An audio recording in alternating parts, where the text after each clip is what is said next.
Magandang umaga sa inyong lahat. So, ngayong umaga guys, talagang may naaamoy kaming hindi maganda. Hindi ka nais-nais sa aming lugar. Kahapon ko pa siya naamoy, hindi ko mawari kung patay na pusa o patay na daga. So, tara guys, hanapin natin.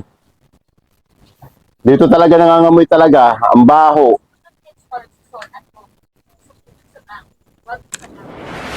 Saan kaya yun?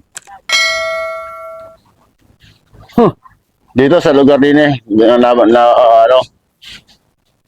dito. Gamit ko nga kasi guys ang cellphone kasi pag madilim, hindi magaano makita. Kaya ito kasi cellphone ko kahit madilim nakikita siya. Dito sa ibabaw, wala. Sa ibabaw, baho. Grabe. Kakasok ka.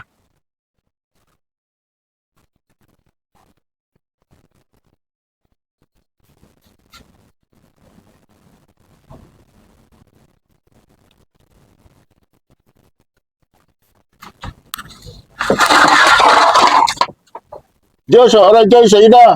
Ang baho. Ayun o. Lulula.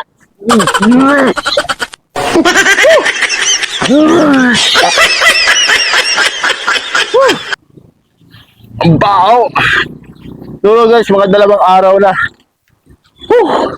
Talagang hindi kaya guys, talaga nakakaduwal. So, ang problema guys, kung paano kukuhanin yung pusa doon sa ilalim.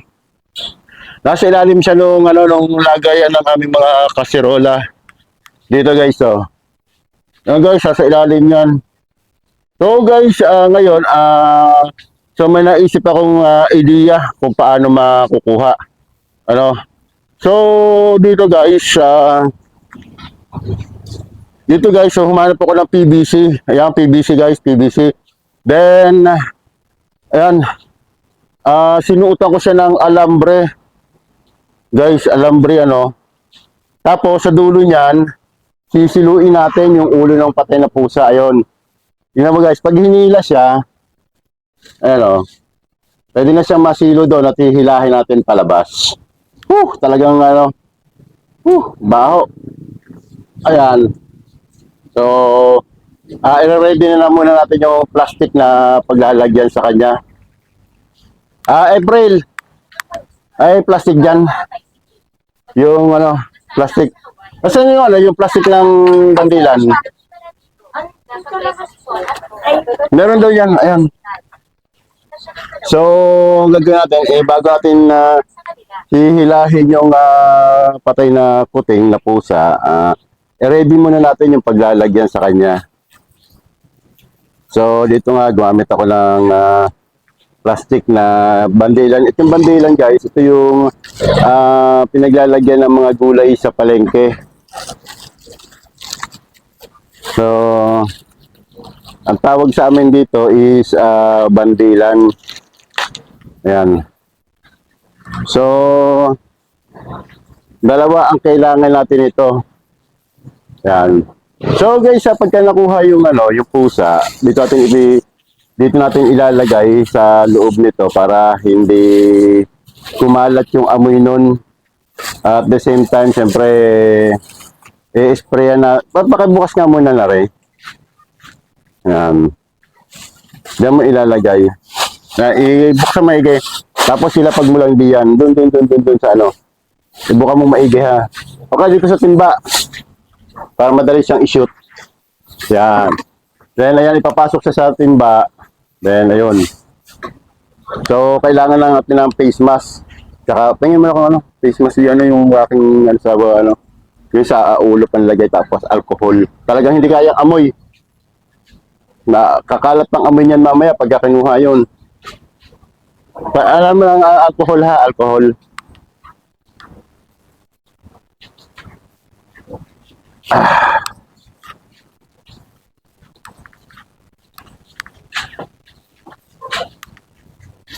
Dito natin ilalagay sa tapat na para pagka kinuha natin, saglit na laang.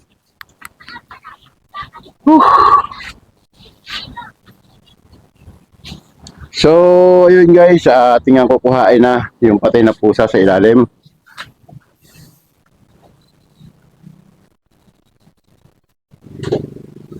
Ayan guys, nasuot na natin sa leeg yung ano, yung ating silo. Then after masuot yung ano guys, after masuot, hihilahin mo na lang ito. Para mo, tapos, para humigpit yung dulo. Ayan guys, hinila ko na. Tapos, yun, so alright guys, so nasilo na natin yung pusa at hihilahin natin. Pagka pumasok guys yung ano doon sa dulo, hihilahin mo na ito para humigpit.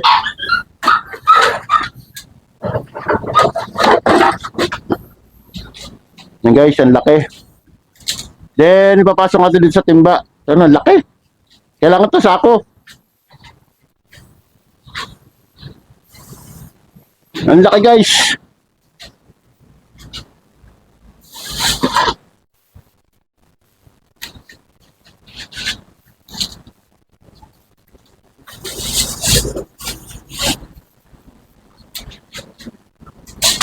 Whew. Hindi kaya. Whew. So, alright. So, yan na.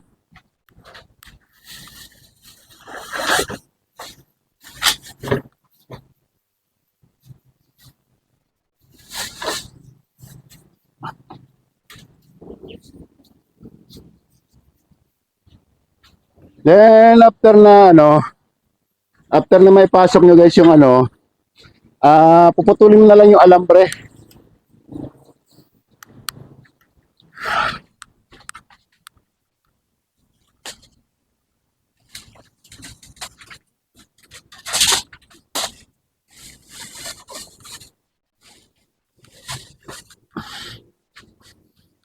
So, ayun. Naipasok natin sa unang plastic. Then, pagkatapos yan guys, ililipat natin sa isa pang plastic para hindi sumingaw. Saka natin ibubuhol.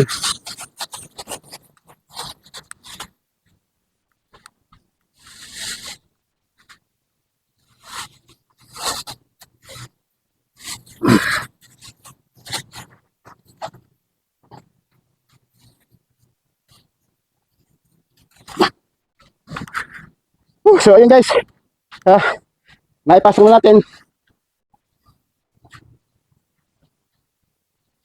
Alright. So, maipasok na nga natin yung ano, yung pusa, ang laki pusa guys. Talagang kilabot ng amoy niya. At syempre ganun lang kasimple guys. Kung may makita kayong pusa or daga doon sa inyong bahay na patay at mukhang mahirap na kuhain, gagamit kayo ng PVC, then at the same time yung alambre. Lulusot nyo sa PVC, then lalagay, gagawin nyo ng silo. So hanggang dito na lang guys. Good morning and syempre subscribe and hit the notification bell at syempre like and share para kumalat yung ating mga video guys. At saka para matulungan nyo ako, matulungan nyo ako. Alright, so sa isang subscribe lang guys, malaking tulong nyo na para sa akin. So hanggang dito na lang, good morning and goodbye.